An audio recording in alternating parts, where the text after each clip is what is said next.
There it is. There you go. That's Hello. we have currently Andy is steering behind us. So Andy, if you could give us a nice little look at those beautiful, beautiful fortress. Oh, this is awesome.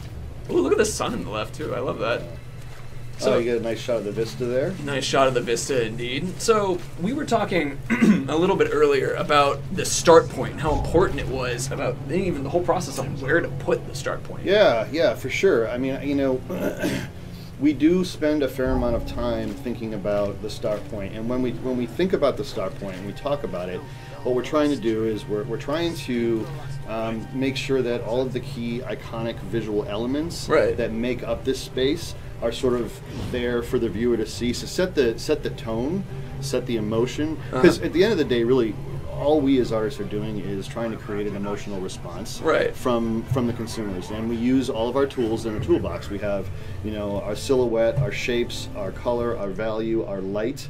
But in the case of Cirith Ungol, I mean, obviously this was or is a very iconic location within the Lord of the Rings, and so we wanted to make sure that we represented that well. One of the big things that we talked about in terms of iconic structures and iconic concepts that were unique to this location was to, you know, basically have this be a fortress in the clouds, a fortress in the sky. And if Andy walks around a little bit here, we can go ahead and potentially see a little bit of that. So fortress in the clouds. Now, fortress in the clouds. How high up are we right now? We are very, very high. I don't know. One of the higher peaks in Middle Earth is what we'll say. And you know, as we sort of traverse here, you can see that we have this beautiful vista that, like I said, is setting the tone for the feel of the map. Andy, take a look out at the vista there for me. Jump up in the tower first real quick. There you go. Just so that we can even get a better one, and also it'll minimize the dudes attacking us.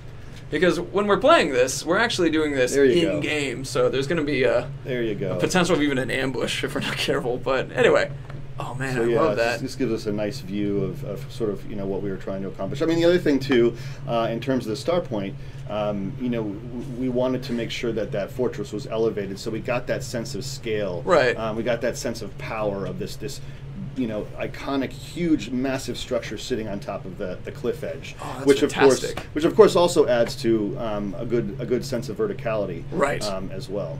Oh, that's very cool. Well, how did you get the design for like this geology and this kind of thing? Like, why is Cirith Ungol looking like this? Of course, yeah. So, a couple of things.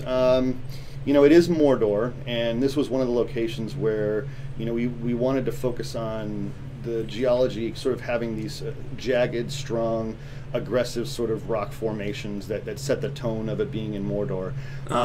You know, when we begin doing that reference gathering, and we can take a look at some of these rocks here, if we take a little bit of a closer look. Let's try the one on our right now. Yeah, Lip of the Sun. That's great. So you can see there's a nice level of realism that we're accomplishing here, and that is being done through a number of techniques, but one of the ones that we introduced on this game was the concept of photogrammetry. Right, we talked about that yesterday. Yeah. So for those who, I mean, I didn't know what it was until you explained, but what is photogrammetry? Think of it this way. It's a massive you're basically creating a massive 3D scan of whatever you want to essentially use and bring into the game. So what we do is we take these really high resolution photographs, either by going on location and shooting on the ground, or, but this is really cool, we also shoot using drones. So we have, that's fun. So we have some folks that bring out their drones, and we go on location and fly around. And essentially what we do is we get,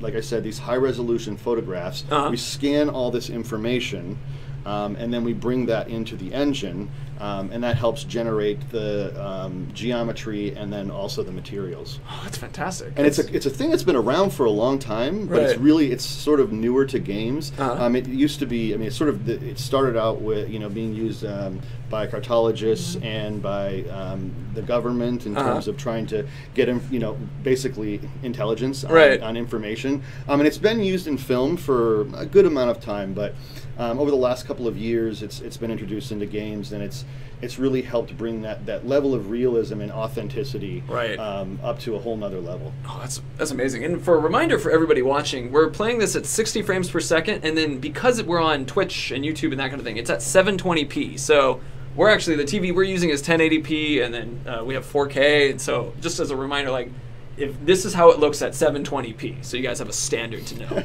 Well, you know, and when people see it when they get the game in their houses and they're looking on their nice TVs, they're going to see all of the beauty. I mean, yeah, because we are 4K and HDR for the folks that have that capability in their hardware. Right. So, yeah, the game in terms of resolution is pretty impressive when you see it on some of those newer HDR 4K compatible TVs. It's pretty exciting. So it's at this moment, I mean, with those incredible TVs, you guys will be able to take this opportunity to. Poor Andy is getting attacked for everybody, but see, you can throw people off. They like you, Andy. There you go. So you can throw people off these cliffs. They're interactable as well. But we were going to take the opportunity to admire this fortress a little bit. And actually, I mean, as we're looking at it, let's go ahead and run to that crane that's up in the top right there. That's another one of the features that we can interact with. But so where did these big caves come from around us? Well, that's a great question. I think I'll try and answer it from a couple of angles. You know, as we were talking a little bit earlier, when we're looking at creating a location, what we're trying to do is come up with these signature visual elements that define it and that make it unique from the other biomes that the players are going to experience. And as we know now, we have way more levels than we did in Shadow of Mordor. We have a much larger array of biomes, and they're all very, very diverse. So in the case of this location, one of our high-level goals was, let's create this open, beautiful looking vista, and that's a great shot. Can you hold on that, Andy?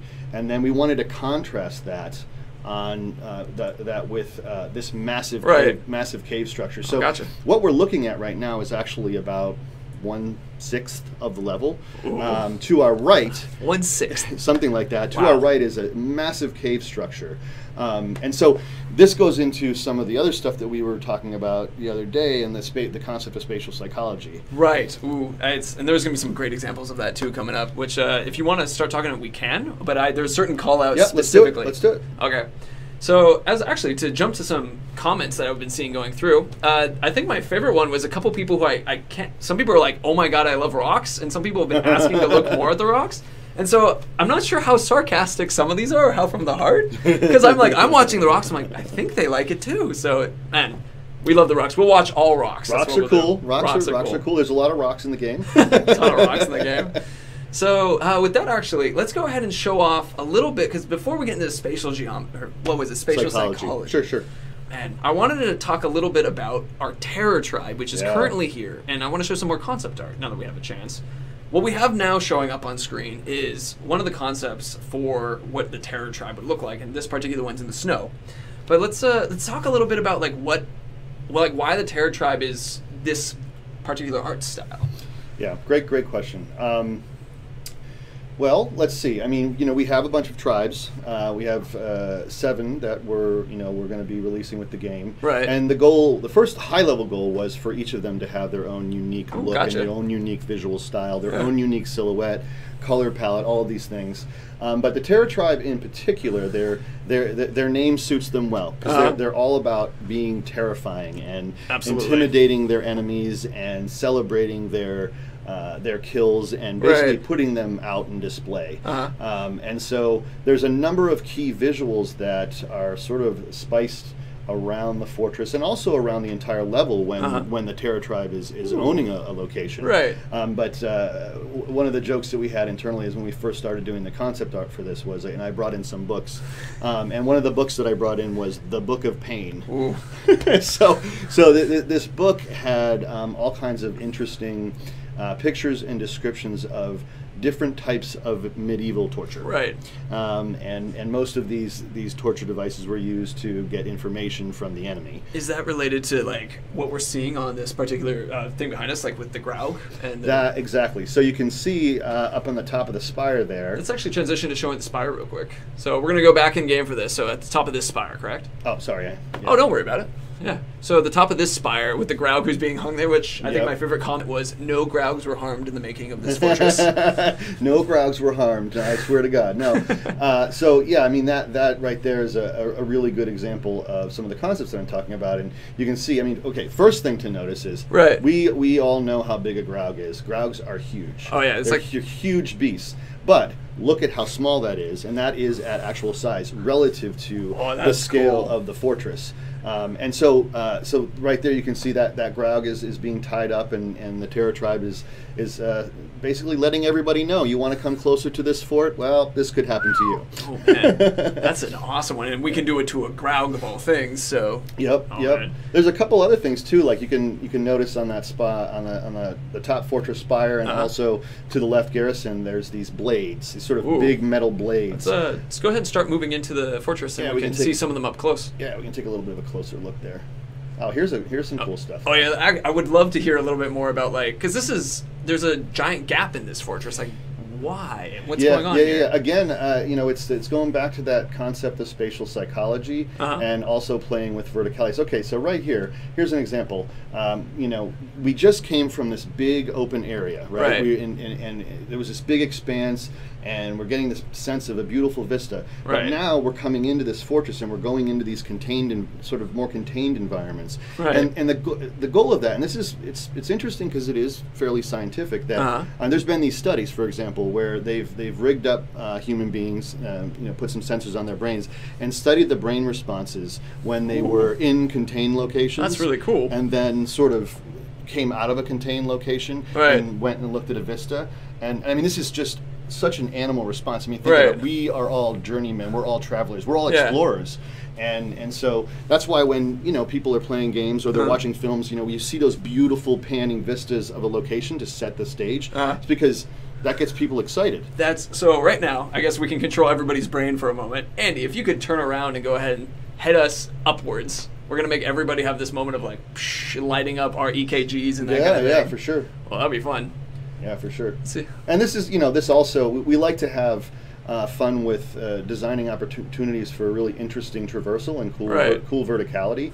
And so, yeah, you started out in that open vista, you came down, you're in sort of that more contained environment, and now we're up top and we get another beautiful shot of the vista, and we get a great sense of scale and so forth. That's so cool. So I guess scientifically we're all lighting up according to this at the moment. That's fun. Andy's going to mind control us from Smash C. Exactly.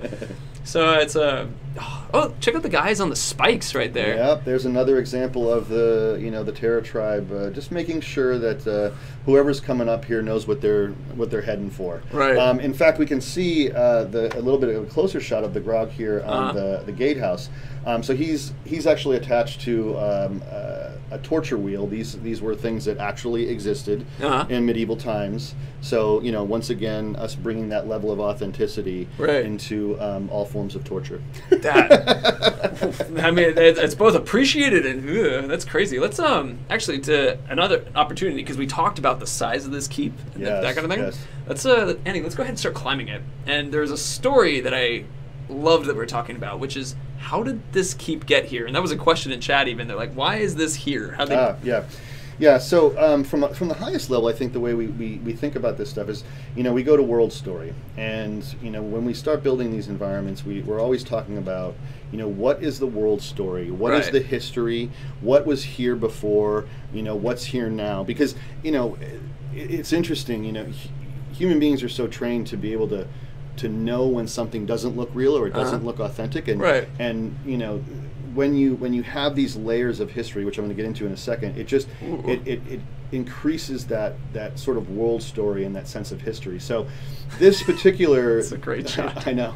Look at that Graug, he's so happy. Oh, he is. This particular tower was inspired by Numenorian architecture, and as we know with the Numenorian race, they were this very powerful race that had incredible craftsmanship in terms of how they built their structures. And so this is something that's been here for a long time. So it's that layer of history. So we have this Numenorian structure that existed here for a long, long time, and then we have the layer on top of that, which if we look down, we see some of the Gondorian-inspired architectural buildings that make up the interior of the keep.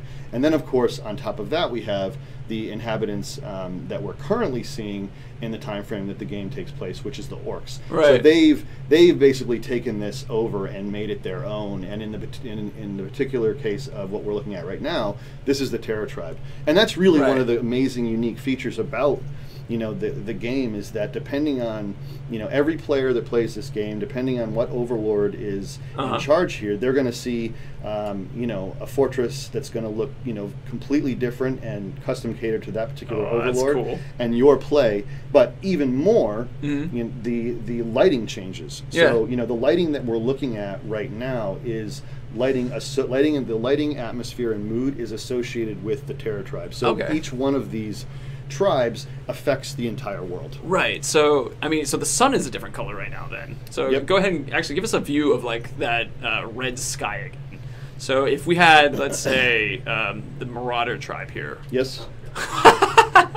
Or we can not look at that. Oh yeah, we can jump on. We can see Andy's jumping skills. I think actually my favorite part about that was Andy and I were practicing this today, and he accidentally jumped off, and he's like, I really hope I don't do that. Well, dude, whoops, it's okay. Well, that's a great view of the clouds. Look, you found something even better. Happy accidents. Yes, exactly. I love happy accidents. Can you jump up on there? I think so. There we go.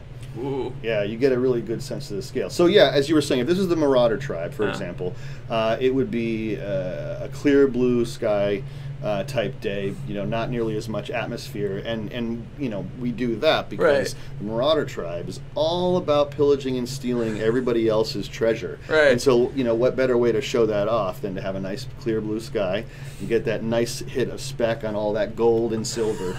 Oh, I love that. So the Marauder tribe with the gold and silver kind of look, and then so for Terror right now we're having that dark red kind of on everything. Yeah, some of the words that we talked about when we first started developing the Terror tribe was a world painted in blood. So the idea was to go with a more of a sunset sky, and if you look at some of the buildings, you'll see that there's blood dripping down the sides of the buildings because that's cool. The Terror, and you can see a little bit of it right there, even because the Terror tribe likes to celebrate their kills, their torturing. Oh, that's cool. They're a happy group. They are indeed. They relish in the pain, I guess. They relish in it. Yes. Well, let's go ahead and jump off the tower now. Actually, on purpose this time, and which honestly, it was a very beautiful swan dive. I don't brag. Yes. This one might have even been better. Yeah. Well, let's do a little bit more of that spatial psychology, because to the left, actually, I think is a really fun moment, because we just come from the top of the tower, and then go ahead and run off towards the left real quick. And so suddenly we're shrinking again, but then we can even jump off this little wooden like diving board right here. Yeah. And suddenly we even drop to a lower moment. Yep. And it's like, so that changing in verticality and that change in space and size. So you were saying that it lights up. Oh, these guys are training. That's awesome. Yeah, I know. The world is just alive. Just waiting for us to explore. When we were testing this earlier, a guy was throwing a hatchet at the target like that, and he missed it, and it bounced off, and we kind of had it was just like, good job, try again, big guy. That's awesome. Oh, man. So, we had a question. Currently, right now, we are demoing on Windows 10, just so you guys are aware, it's a PC. And let's go ahead and jump across that chasm. Or first push. Oh, he died at the edge. And let's see. Oh, this is cool. So, we were talking a little bit. What's the yellow spots that are on a lot of these buildings right now? Oh, yes. So that is some lichen. Some lichen that is. We have lichen? Yes, we do. Wow. We have some lichen that's growing all over these fortress buildings, and also, all around the geology. And it's a great question because, we actually talk about this stuff in detail. One of the things that's interesting is, we are a realistic palette. We are an authentic looking world, but we do try to get some color into our levels here and there, just for visual interest. And one of the concepts that we talked about when we were talking about the lichen was that this lichen, sort of this red rust color. It's almost as if it's eating away at the rocks. Oh, that's cool. So it's sort of staining the rocks. Yeah, we can see the lichen on behind our orc friend right there, but we can see the lichen on the stones too. For sure. So I saw a question. Someone was asking what lichen is. It's like a moss that grows on. It's a living creature. Yep. So it's growing, and as you said, it looks like it's eating away at the stones. Oh, that's cool. This guy, where did my friend go? So let's go ahead and start heading towards those caves, because we've got a couple things to show in there. We're not going to show everything in there yet. No, we'll give you a little bit. You want to talk about the mouth? Ooh, please! Oh, I love the idea of the maw. Yes. I don't even know if we're going to. Let's see if we can get up I think we can. Yeah, we can get a good view from right here. So just to talk a little bit more about the geology. We're always gravitating towards these sort of unique themes that I've mentioned, and in particular here, the concept that we had was that this cave, these rock formations, were sort of growing and flowing and creating this angular shape that's in almost the shape of a mouth, almost as if it looks like it's getting ready to swallow up the fortress. Awesome. Again, it's Mordor, aggressive shapes, aggressive silhouettes. It's my shirt currently says Mordor, wish you were here. So it's the right one for the experience. Oh, that's cool. And you see the light. So it's like it's gonna eat this fortress. That's right. Yep. That's fantastic. Cool. All right, let's. So Andy, go ahead and that one just to our right. We'll go through that one, then take a sharp left, because there's a tower over there we want to talk about. Which before we reveal and talk about that tower, sure. Let's actually talk about why there's an interesting tower. You described it as almost like points of interest that people can immediately get. Yeah. One of the challenges of making a game is that obviously you can't control the composition, because it's not like a 2D painting where you can follow the rule of thirds and follow some of these illustration and photography tricks that are pleasing to the eye. So what we do in a 360 world game where you can explore anything is we try to make sure that from as many angles as possible that there are these iconic structures or iconic geological elements to draw the eye, to create visual interest. And in many cases, a lot of the times these, and in this case it is true that this big iconic structure that we're going to go and check out also has a gameplay opportunity. Right. So a lot of times what we'll do is we'll have something that's towering in the sky that actually has a purpose, that's drawing the consumer and the player towards it as a point of interest. But it also just, from its simplest form, it's breaking up the silhouette of the world, so that you have, like we were talking about, elevation change, and just and of course it offers you these gorgeous vistas. really cool vistas, so you can check out the world. Right. Actually, Andy, could you look up to see if, to the left a little bit? I want to see if we can get a bit of more of that mouth look to the right too. Oh yeah, wow, it just continues to tower up and over. That is cool. So actually, now that you mentioned this is a gameplay involvement, in fact, you guys can see there's a little icon here. So this is what we call a high deer tower.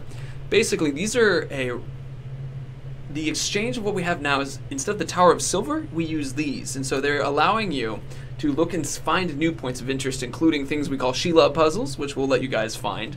The Ithilden, which we actually had about 2 weeks ago on a stream. We were talking about that with the Celebrimbor legendary gear. And then also you can pick up Gondorian artifacts. And so using these towers, they turn into fast travel points as well as ways you can discover these things. Yeah. But we'll let you guys play with those at a later time. And I love if people is it October already? Sorry, bud. It's coming. It's coming. So we can see right through there right now a bit of the inside. But before we show that, I want to take us back to some concept art. Yeah, let's check because it out. What's going on inside all these places? Yeah, for sure. From a narrative standpoint, Cirith Ungol in our story, this is where a lot of the staging for Sauron's forces is taking place for the assault on Minas Ithil. So there's an incredible amount of industry and planning for war and building of war machines and so on. So once we get in there, we can talk about some of the stuff they're doing in there that is getting Sauron's forces ready to take down Minas Ithil. Actually, before we do that though, we have another inside look, because so we were showing you could see these wooden platforms kind of thing. So let's go ahead and let's do a quick door. It's so where we had these platforms in there, and so these platforms. Now, you had an interesting way to describe this particular environment, and I want to have you say it again, and then we'll go into it. Sure. Yeah. One of the things that we talked about was the goal here was to create sort of this beehive of activity and visual interest and layers of architecture and verticality. Right. And once we get in here, we'll see that this is one of the big areas of industry where the orcs are mining in this cave for all of its raw materials. Oh, that's awesome. Gotcha. That's very cool. So with that, actually, let's go ahead and start heading towards that so you guys can see. Let's do it. It's going to be cool. Oh, yeah.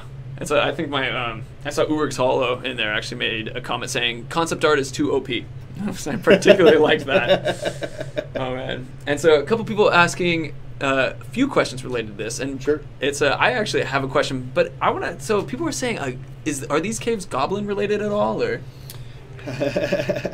Not particularly goblin related. Uh-huh. We certainly have our ghouls that like to show up from time to time. That's true, yeah. Depending on the time of day and kind of the state of the game. Right. But no, not particularly goblin related. But when we were developing these visuals, I think people are looking at the concept art and seeing some of those similar visuals. We did look a lot at Isengard to sort of sell that concept of Sauron's forces just nonstop preparing for war.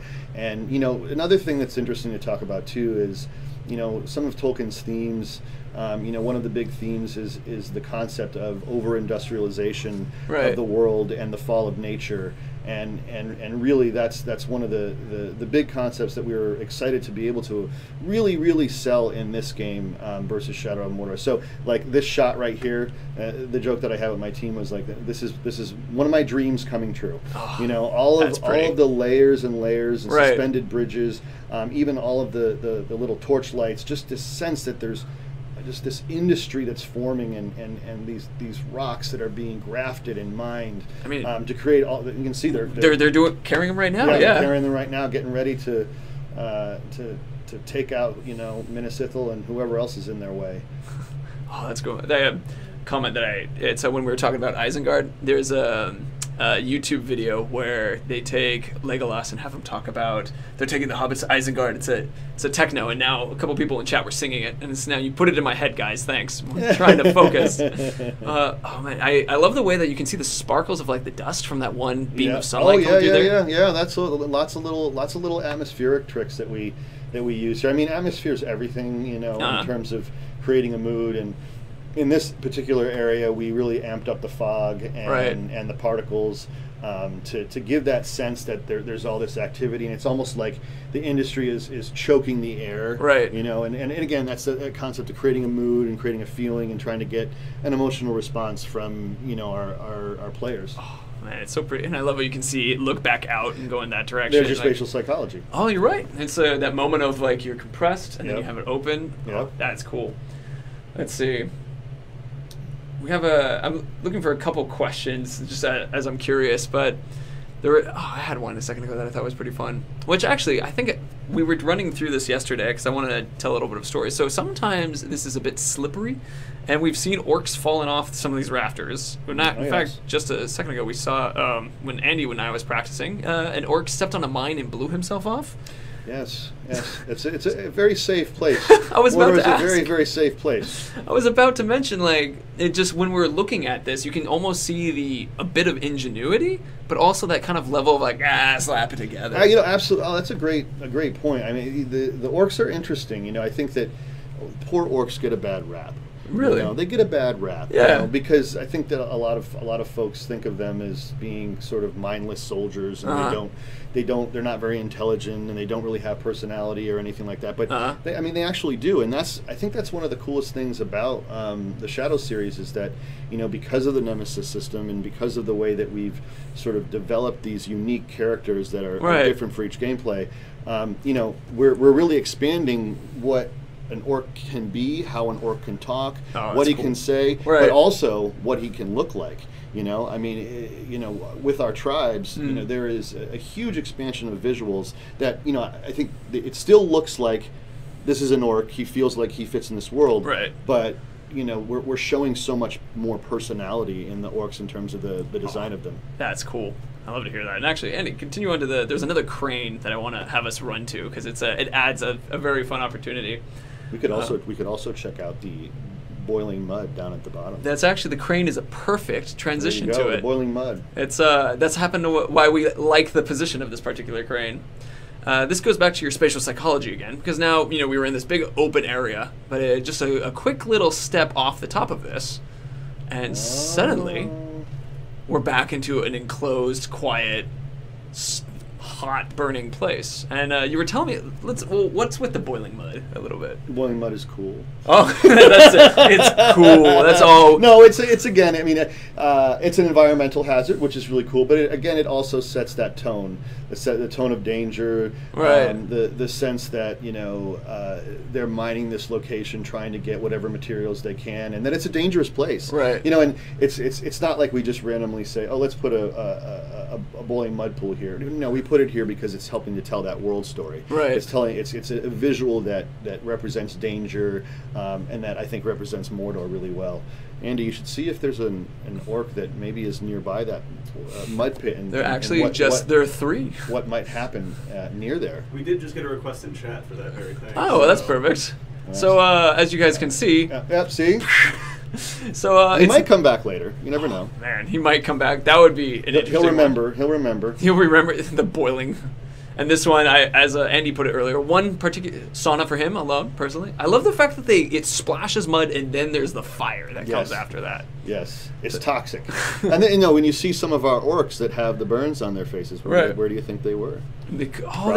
Probably over here. That's some cool environmental storytelling. And that environmental storytelling connected to our orcs and all the different impacts that you can have on them, and that the world can have. Just as a living world, it's just it's just happening all the time. Oh, that's fantastic. That's really cool. I love the lights too as you're walking through here. Yeah, that helps. I mean, that's one of those things that really helps give it that sort of beehive look. That really the sense of visual complexity and just I think helps sets the tone. Right. I love it. It's people are saying jump in the mud, or it's just like and donate to save these orcs that have been through the mud. So at this point, actually, we'll open up to a Q&A related to our art. Actually, first we'll throw this guy in.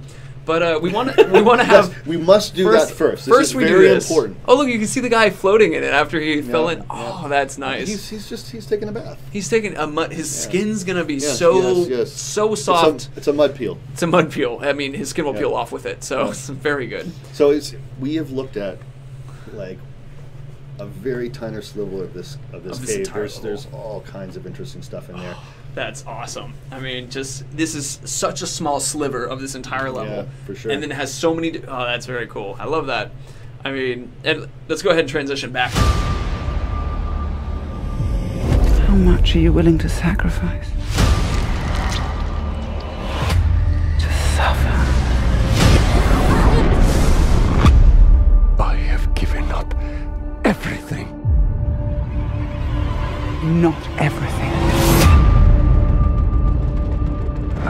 My lord, we have located the new ring. Send the Nazgûl, all of them.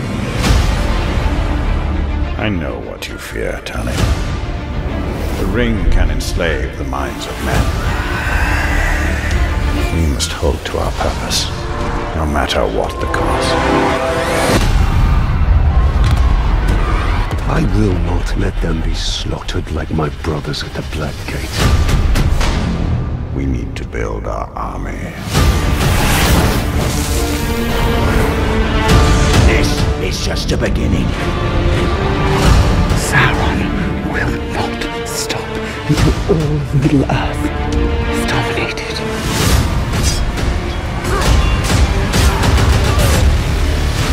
We do not serve the Dark Lord! We will take this land for our own!